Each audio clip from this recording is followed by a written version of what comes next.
students, how are you all? Hopefully you are good. And we have started conjunctions yesterday, and yesterday I have given you first part of conjunctions. Now today we will continue conjunctions part 2, and hopefully you have understood with the concept of conjunctions. What are conjunctions? All right. So now let's continue further. Now let's see. There are two types of conjunctions. What are they? Coordinating conjunctions and correlative. In actual, there are three types of conjunctions, but at your your level of class 5, we have two types of conjunctions. First one is coordinating conjunctions, and the second one is correlative.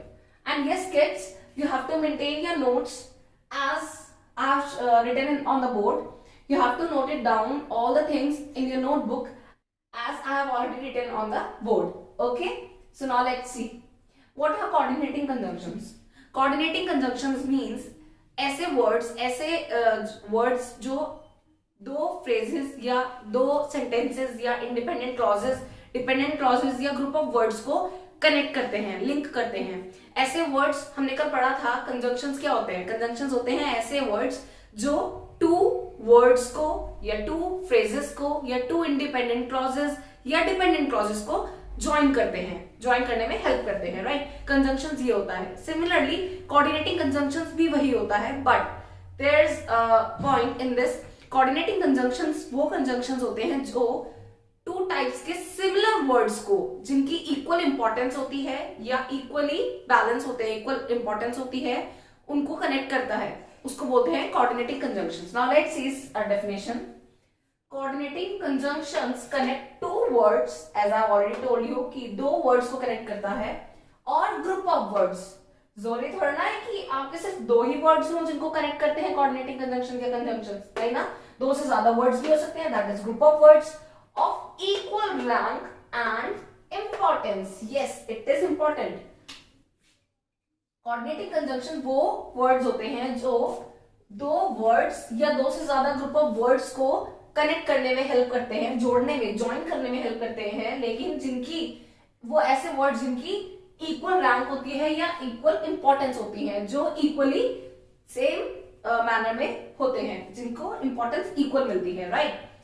They may connect two words, two phrases, two independent clauses और two dependent clauses. मैंने अभी आपको बताया कुछ भी हो सकता है.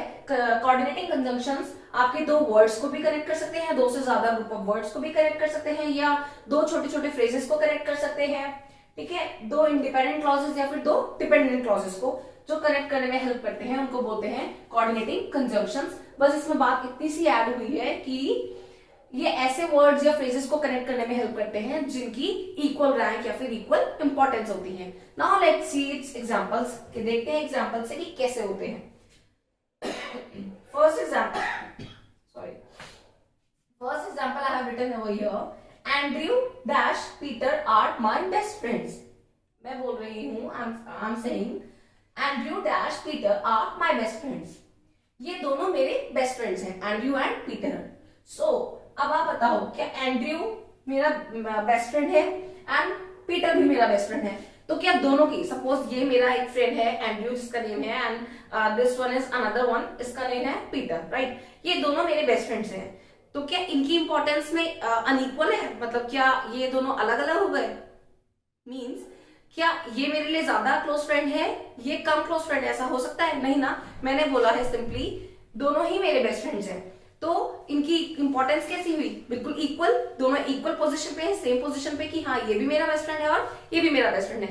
तो इन दोनों को ज्वाइन करने के लिए, सेंटेंस बनाने के लिए जो मैं वर्ड यूज करने वाली हूँ, उसको क्या बोलते हैं?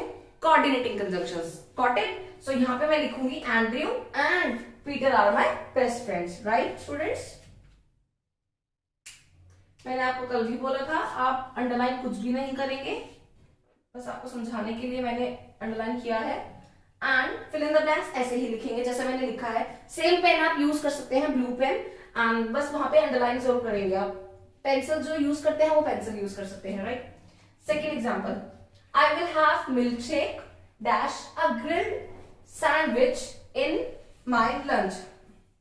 मेरे पास लंच में क्या है खाने के लिए, मिल्क शेक पीने के लिए एंड अ ग्रिल्ड सैंडविच।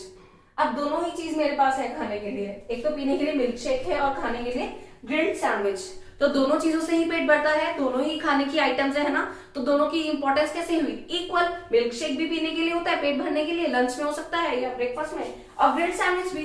तो यहाँ पे मैं जो कोऑर्डिनेटिंग वर्ड यूज करने वाली हूँ, कोऑर्डिनेटिंग कंजंक्शन, इन दोनों को एक सेंटेंस कंप्लीट बनाने के लिए, तो क्या यूज कर सकती हूँ, एंड, क्योंकि ये भी दोनों इक्वल इंपॉर्टेंस के हैं, इसलिए एंड यहाँ पे क्या होगा, coordinating conjunctions, right. Now let's see another example. Sorry, I have finished my school project, comma, dash, I want to play video games now.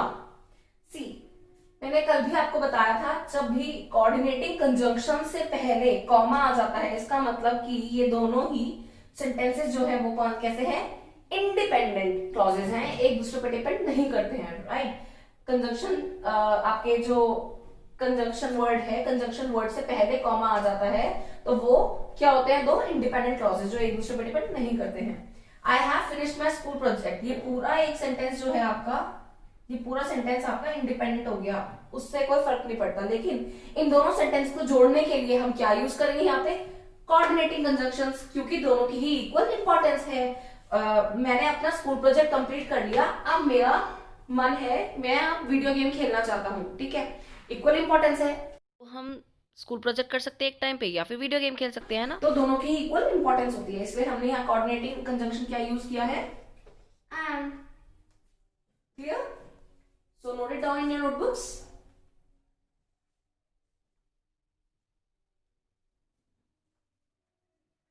Hopefully आपने वो जो मैंने लिखवाया था वो आपने नोट डाउन कर लिया होगा अपनी नोटबुक में, जहां हमने कल वर्क छोड़ा था उसके आगे ही आपको वो नोट डाउन करना था। Now come to the next point. Coordinating conjunctions कितने टाइप्स के होते हैं, 7 टाइप्स के, alright. So you have to learn this कि कोऑर्डिनेटिंग कंजंक्शंस सिर्फ 7 होते हैं। कौन से होते हैं, for, and, nor, but, or, yet. So learn with me, for, and, nor, but, or, yet, so।